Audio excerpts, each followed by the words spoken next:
All right, so today we're going to be tackling a kind of tricky question, Yeah, a tough one. And, definitely. this idea of government efficiency and like where is the line? Right. When does efficiency maybe go too far? Yeah, where does it start to bump up Yeah, against yeah, bump up well, against democratic Well, principles. Yeah, exactly. And yeah. so, like, think about a world, where everything in the government just runs perfectly Right. smooth.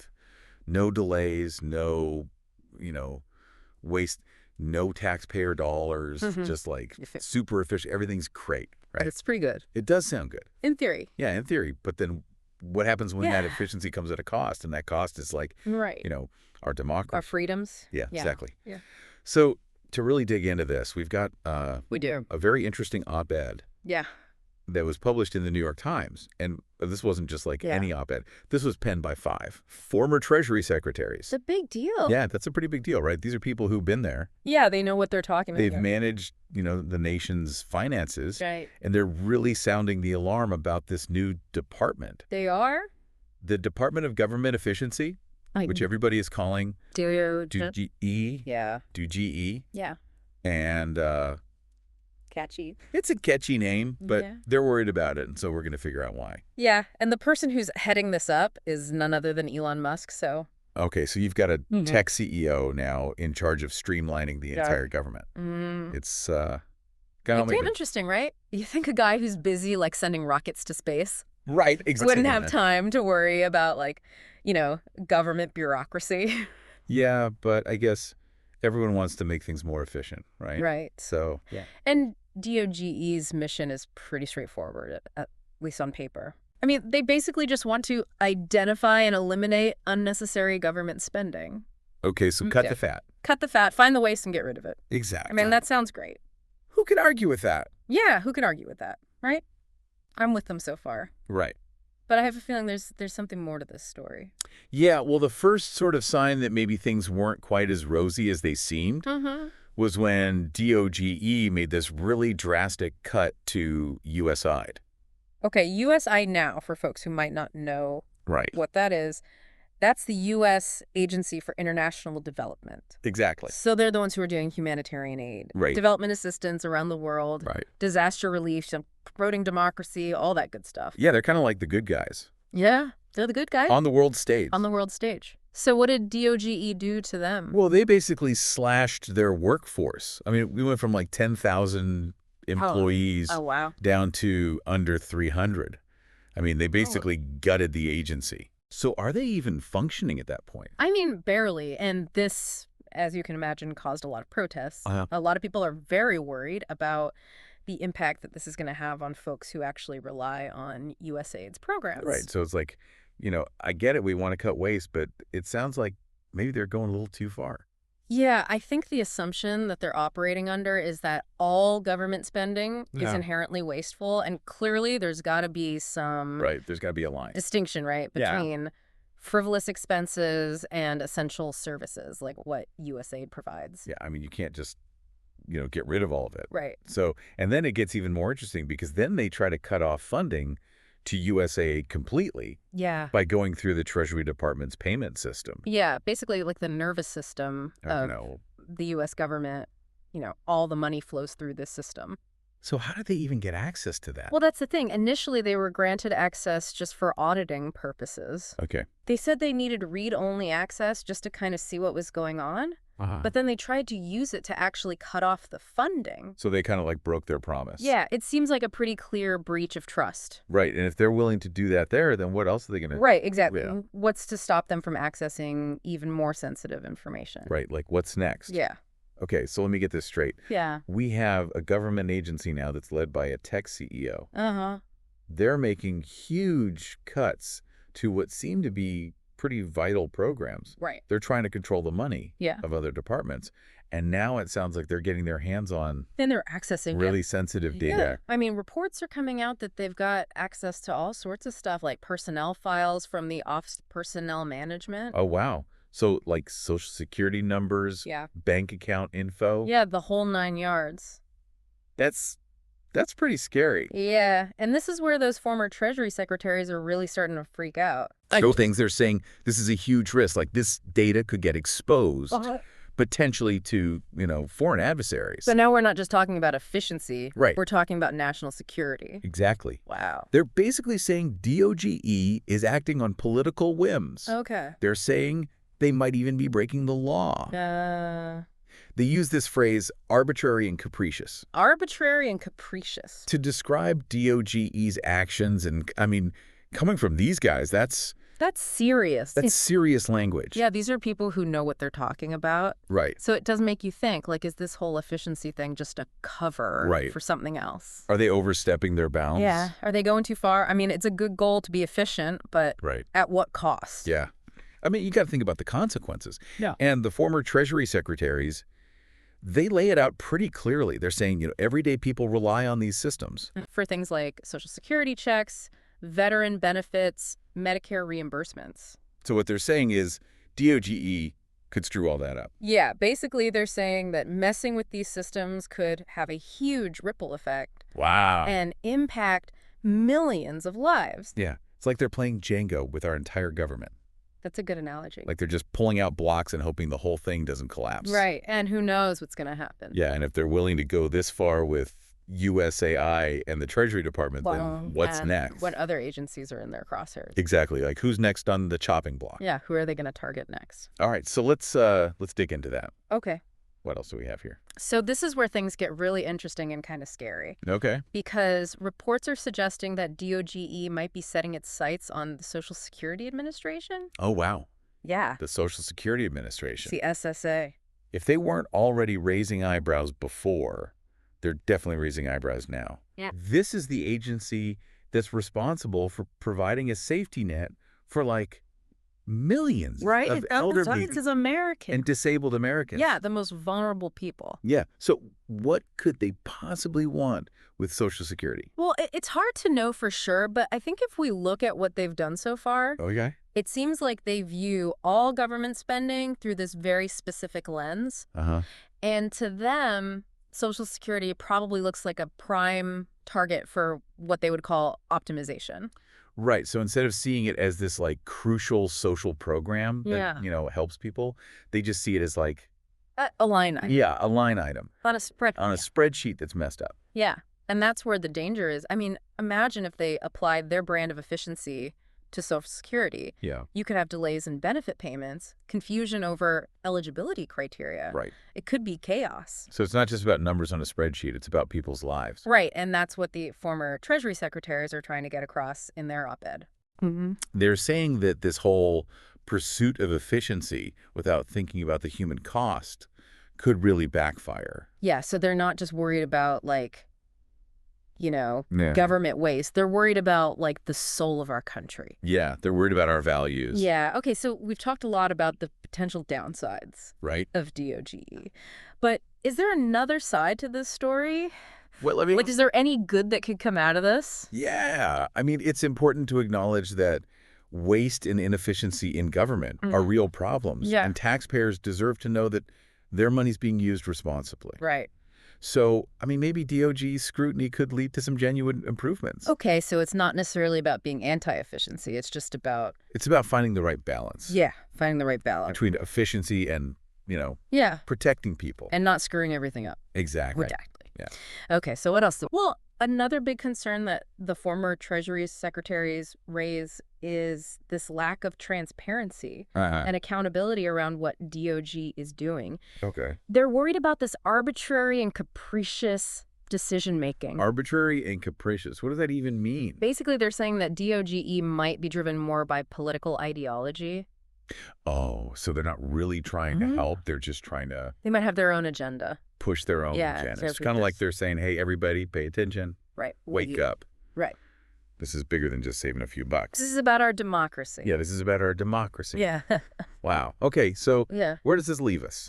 Well, I think the biggest takeaway is that you're not alone in feeling overwhelmed by all this. Yeah. This is a big, complex issue. It is. But we're all in this together. Okay, so what can we do? I think the most important thing is to engage in the conversation. Okay. Talk to people, ask questions, stay informed, and hold our elected officials accountable. So it's not about having all the answers. Right. It's about asking the right questions. Exactly, because the questions we're talking about today are really fundamental questions, like, Okay. what is the role of government in our lives? What are our priorities as a society? Yeah. What are the trade-offs we're willing to make? Yeah.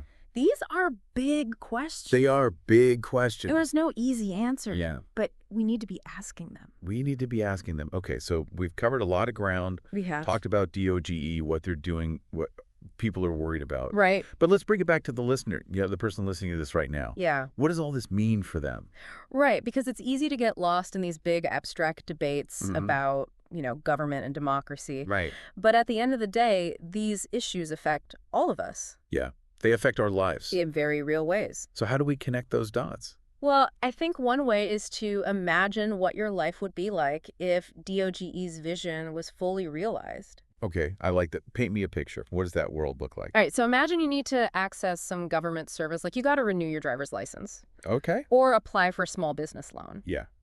In this DOGE optimized world, the process is super fast. Okay. It's all digital, no more waiting in line. I'm liking this so far. No more paperwork. That sounds amazing. Right, it sounds great. Yeah. But now imagine you run into a problem. Okay. Maybe there's an error on your application or you need some clarification, and suddenly you're stuck in this automated system. Uh-huh.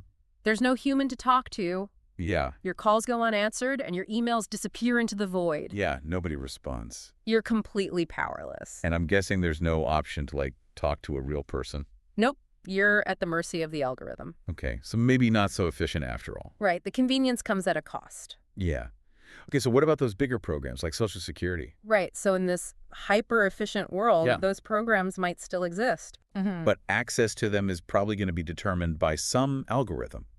Oh, so who gets benefits and who doesn't. Exactly, and the criteria could be constantly changing. Oh, great. So you're always trying to catch up. Yeah, you're always jumping through hoops, trying to prove that you're eligible. Yeah. And there's no compassion. Just a computer? Just a computer. Making the decisions. Making life or death decisions for people. Wow. That's pretty bleak. Yeah, and that's what brings us back to that big question. Yeah. What are we willing to give up in the name of progress? Right. Is a more efficient government worth losing our humanity? Is it worth sacrificing our values, our compassion? I know it's a tough question. It is a tough question, and there's no easy answer. No. But it's a question we all need to be thinking about. Okay, so for our listener who's trying to make sense of all of this, what's the takeaway? Don't be afraid to question things. Okay. Don't just assume that efficiency is always the answer. Think critically about the consequences, and most importantly, get involved. Yeah. Talk to people, have these conversations, make your voice heard. So we all have a part to play in this. Absolutely. We're all in this together. All right. So that's a wrap on our deep dive into DOGE. Yeah. And the potential consequences of their approach to government efficiency. You covered a lot of ground. Yeah, we did.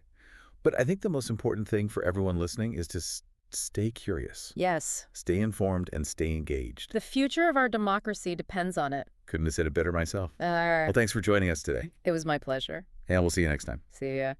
Yeah, so that brings us to maybe the scariest part of all this. Okay. These reports are suggesting that DOGE might be going after the Social Security Administration next. Oh, wow. Social Security. So first, USAID. Right.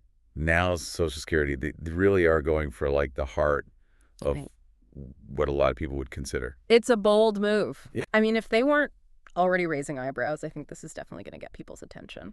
Yeah, I mean, the Social Security Administration. Yeah. That's the agency that's responsible for, taking care of millions of elderly and disabled Americans. It's a safety net for so many people. Yeah, a huge safety net. Yeah. So, what are they going to do to Social Security? Well, it's hard to say exactly what they have in mind, but I think if we look at their track record, they seem to be looking at all government spending through this very narrow lens. Okay. They're just obsessed with efficiency above all else. Right. And I think to them, Social Security probably looks like this big, bloated bureaucracy. Ripe for optimization. Right. So instead of seeing it as this vital program that helps people, they just see it as this big... a problem to be solved. Yeah, a problem that needs to be solved. A line item on a spreadsheet. Yeah, exactly. And that's what's so scary about this, because Social Security is not just some tech company that can be disrupted. No, it's not some Silicon Valley startup. Right. It's this complex system that's like woven into the fabric of our society. It's a human system. Yeah. And it affects real people's lives. Absolutely. And that's what those former Treasury Secretaries are trying to warn us about. They're saying that this relentless pursuit of efficiency, without considering the human cost, could really backfire. So they're not just worried about saving money. No, they're worried about the bigger picture. They're worried about, like, the soul of our country. Yeah, they're worried about our values. Okay, so we've talked a lot about, like, the potential downsides of DOGE. Yeah. But I want to play devil's advocate for a second. Okay. Like, is there anything good that could come out of this? Well, I mean, like, is there a chance that they could actually make some positive changes? Yeah, I think it's important to acknowledge that waste and inefficiency in government are real problems. Right. And I mean, nobody wants their tax dollars to be wasted. No. So maybe DOGE's approach could actually lead to some improvements. Okay, so it's not necessarily about, like, being anti-efficiency? No, it's about finding the right balance. Yeah, finding that sweet spot. Between efficiency and, compassion and common sense. Yeah, making sure that we're not throwing the baby out with the bathwater. Exactly. Okay, so another thing that those former Treasury Secretaries brought up was this lack of transparency and accountability around DOGE. Right. I mean, that's a big concern. Yeah, like, who are these people and what are they really up to? And they're making these decisions that seem very arbitrary and capricious. Okay, so what does arbitrary and capricious even mean? Well, it basically means that their decisions seem to be based on, like, personal whims or political ideology. Oh, so they're not really trying to help. They're just trying to... May have their own agenda. Yeah, push their own agenda. Yeah, exactly. So it's not just about efficiency, it's about power. Yeah. Who has the power and how are they using it? It's kind of like they'd say, hey, everyone wake up. Right. This is a big deal. This is about more than just saving a few bucks. This is about the future of our country. Wow. Okay, so where does this leave us? Well, I think the important thing is to remember that you're not alone in feeling overwhelmed by all this. Mm-hmm. This is a massive, complex issue. Yeah. But we're all in this together. Okay. So what can we do? Like, what can the average person listening to this do to make a difference? Well, I think the most important thing is to engage in the conversation. Okay. Talk to people, ask questions, stay informed, and hold our elected officials accountable. So it's not about having all the answers. Right. It's about asking the right questions. Exactly. And the questions that we're talking about today are really fundamental questions. Like, okay. Like what? Well, like, what is the role of government in our lives? Yeah. What are our priorities as a society? What are the trade-offs we're willing to make? Exactly. These are big questions. They are big questions. And there's no easy answers. But we need to be asking them. We need to be having these conversations. Okay, so we've talked a lot about DOGE and what they're doing. Yeah. But let's bring it back to the listener, the person who's listening to this right now. Right. What does all this mean for them? Yeah, I mean, it's easy to get lost in these big abstract debates about, government and democracy. Right. But at the end of the day, this stuff affects all of us. It affects our lives in very real ways. So how do we connect those dots? Well, I think one way is to try to imagine what your life would be like if DOGE's vision was fully realized. Okay. I like that. Paint me a picture. What does that world look like? All right, so picture this. You need to access some government service, like you got to renew your driver's license. Okay. Or apply for a small business loan. Okay, so walk me through this. Yeah. What does my life look like in a world where DOGE's vision has been fully realized? Well, picture this. Yeah. You need to access a government service. Maybe it's renewing your driver's license or applying for a small business loan. In this DOGE-optimized world, the process is lightning fast, entirely digital. Okay. No more waiting in line or dealing with mountains of paperwork. Sounds pretty good so far, right? Yeah, I'm not going to lie. The thought of never having to stand in line at the DMV again is pretty appealing, but I have a feeling there's a catch. There's always a catch. Now, imagine you hit a snag in the process. Let's say there's an error in your application or you need clarification on a specific requirement. Suddenly, you find yourself navigating a labyrinthine automated system with no human to turn to. Right. Your calls go unanswered. Your emails disappear into a digital void, and you're left feeling utterly powerless, lost in a sea of efficiency. Yeah, that's definitely less appealing. It's like you trade convenience for any sort of like personal connection or accountability. Exactly. And now let's zoom out a bit. Think about those social safety nets we rely on, programs like Social Security, Medicare, unemployment benefits. Okay. In this hyper-efficient world, those programs might still exist, but access to them might be determined by algorithms designed to minimize costs. So it's like a computer's deciding who gets help. Pretty much. And you could find yourself struggling to meet the ever-changing criteria, constantly jumping through hoops to prove your eligibility, all while the human element of compassion and understanding has been stripped away. It's like trading our humanity for efficiency, like we're sacrificing empathy at the altar of optimization. Exactly. And that brings us back to that central question we've been grappling with. Right. What are we willing to sacrifice in the name of progress? Is streamlining government worth the potential erosion of our democratic values and the dehumanization of essential services? Yeah, it's a really tough question to answer. It is, and there's no easy answer or one-size-fits-all solution. I guess that's kind of the point, though, right? Right. The point is to have these conversations, to question the status quo, and to demand more transparency and accountability from our leaders. So what's the takeaway here for our listeners who are trying to figure out where they stand on this issue? I think the most important thing is don't be afraid to question the narrative, to challenge the assumption that efficiency is always the ultimate goal. Okay. Think critically about the potential consequences, both intended and unintended, of the changes being proposed, and most importantly, get involved. Talk to your friends, your family, your elected officials. Let your voice be heard, because at the end of the day, the future of our society is shaped not by those in power, but by the collective will of the people. It's a powerful reminder that we're not just passive observers in this unfolding story. We have a role to play, a responsibility to engage, and a voice that deserves to be heard. So as we wrap up this deep dive into the world of DOGE and the potential implications of its approach to government efficiency, I want to leave you one final thought. Stay curious, stay informed, and stay engaged. The future of our democracy depends on it. Well said. I couldn't agree more. Thanks for joining us on this deep dive, and a big thank you to our expert for sharing their insights. It was my pleasure. We'll see you next time for another deep dive into the issues that matter.